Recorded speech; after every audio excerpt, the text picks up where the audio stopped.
Kaya mga kababayan, sa mga bumoto kay Duterte at sa mga sumuporta kay Duterte, mind conditioning ang ginawa niya. Ginagawa niya, i-immunin niya yung tao na okay lang ang patayan, okay lang ang gera, okay lang ang mga ganyang bagay.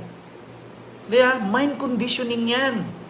Speaking of mind conditioning, mapadali ang impeachment ni Sara. Bakit? Dahil sa banta ni Digong. Mind conditioning ginagawa niya. Ito.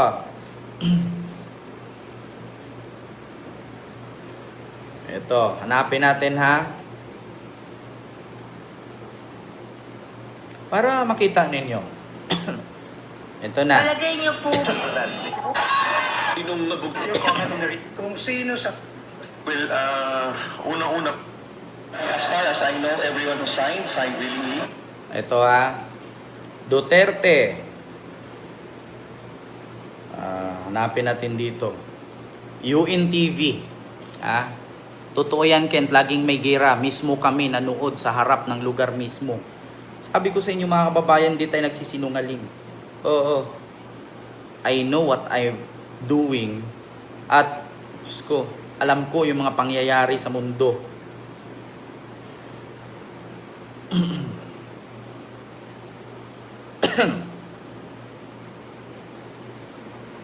Ito Marami kasi sila. Ano dapat ang gawin natin?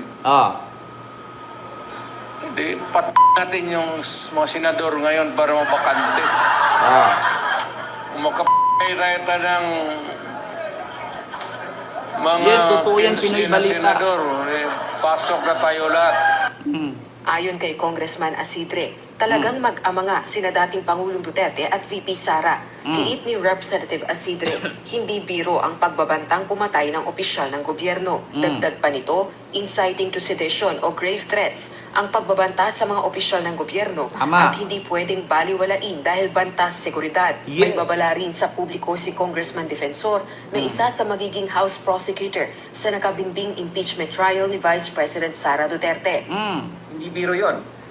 Conditioning yon para ma-normalize ang salitang pagpatay sa isip ng mga Pilipino. Yes. Kasi magiging depensa din yun nila sa impeachment trial. Yes. So mag-ingat tayo, huwag na tayo magpapaloko pa sa ganyang conditioning ng mga taong bayan.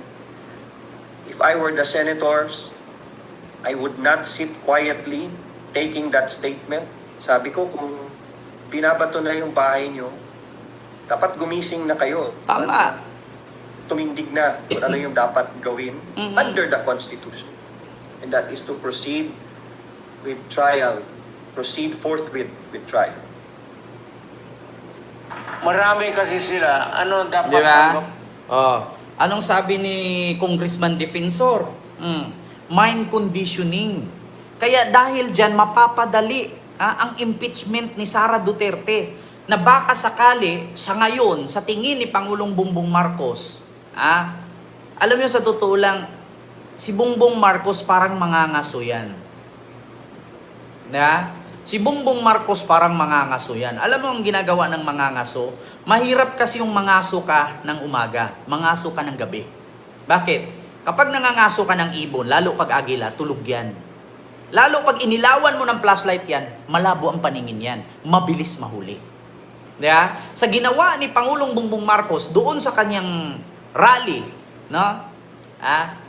nagpain lang siya. Pinainan niya. Kumagat naman ang kanyang pinapainan. Ngayon, pwedeng kwaing rason ni Pangulong Bongbong Marcos na magpa-special session siya ng mga senador at bilisan ang impeachment ni Sara. Bakit? Dahil dyan, sa pagbabanta ni Digong, hindi kasi yan normal. Sa Mindanao, normal yung ambush-ambush. Sa Mindanao, normal yung mga ganyang bagay. Kasi immune na kami dyan. Pero dito sa Luzon, hindi normal yan. Hindi normal yan. Hindi nyo pa naranasan. Naranasan nyo ba na may bombang mahuhulog, nakikita nyo? Naranasan nyo ba nakikita nyo yung tao biglang sumabog na parang giniling? Naranasan nyo ba na nirarat-rat-rat ng M16, machine gun? Naranasan nyo ba na nakikita nyo habang tinatamaan ng machine gun sniper, wasak ang ulo? Hindi. Kami, naranasan namin, nakikita namin. Naranasan nyo ba na mga na-hostage ng mga rebelde, pinugutan ng leeg? Naranasan nyo ba ginugurgur sa harapan? Hindi nyo naranasan yan.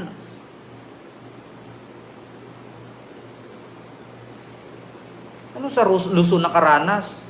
Apakabobo talaga pag DDS no, nanunood na nga lang, bungol pa rin. Sa Luzon daw ako nakaranas. Kakasabi ko lang kami sa Mindanao. Kaya mind conditioning ang ginagawa ni Digong. Ginagawa niyang normal yung mga ganyang bagay na hindi dapat maging normal. 'Di ba? Ginagawa niyang normal yung mga ganyang bagay na hindi naman dapat normal. Oo. 'Di ba? Kaya sabi ko sa inyo mga kababayan, danas namin yan, Ken. Pinoy Balita, naranasan nyo ba ma-hold up ng madaling araw, galing trabaho? Alam mo, sa totoo lang, owo-owo, walang ma-hold up kung walang magpapa-hold up. Ganun lang. Tanga na yun kung ma-hold up ka. Di ba? Bakit ka kasi maglakad sa madilim na lugar? O, alam mong delikado yung lugar mo, maglalakad ka ng gabi. Di ba? O, di umuwi ka nang may mga kasama ka. Hindi yung maglakad ka mag-isa. Diyos mio, marimar ba naman? Napakasimpleng bagay. Nakakita ka ba ng tae na hindi mabaho?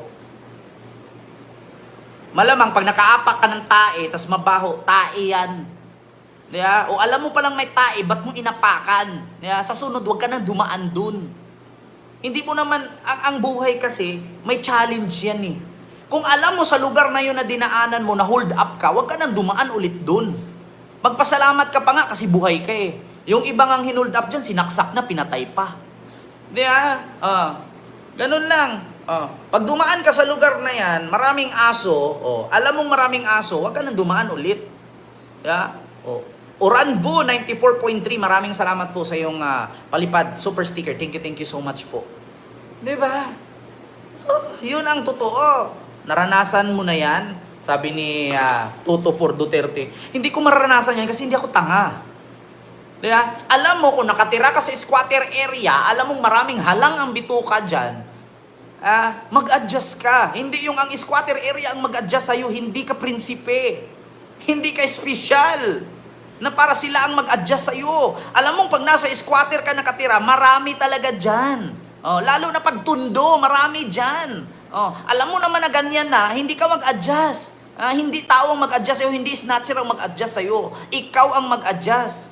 Alam mong lugar na tinirhan mo, puro adik na natili kang tumira dyan. Di lumipat ka ng lugar na walang adik. Lumipat ka ng lugar na safe, walang gulo, at hindi ka ma-hold up. Katamaran at katangahan kasi yung ganyan. Di ba? Hindi po pwede na ang hold upper ang mag-adjust sa'yo.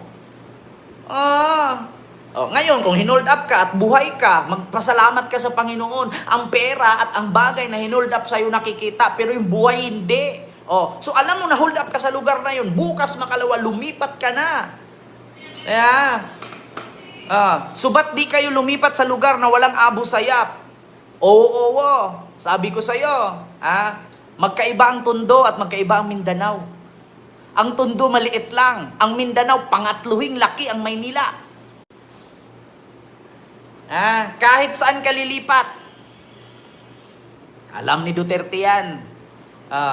Tandaan mo yan, oo. Ang Tondo, pwede kang lumipat ng Pasig. Pwede kang lumipat ng Marikina. Pwede kang lumipat ng Makati at Pasay. Pero yung Mindanao, hindi Tondo ang Mindanao. Huwag na kayo makipagtalo sa akin, hindi kayo mananalo. Mautak ako. Nag-deliver lang kayo ng suka, naging kandidato na.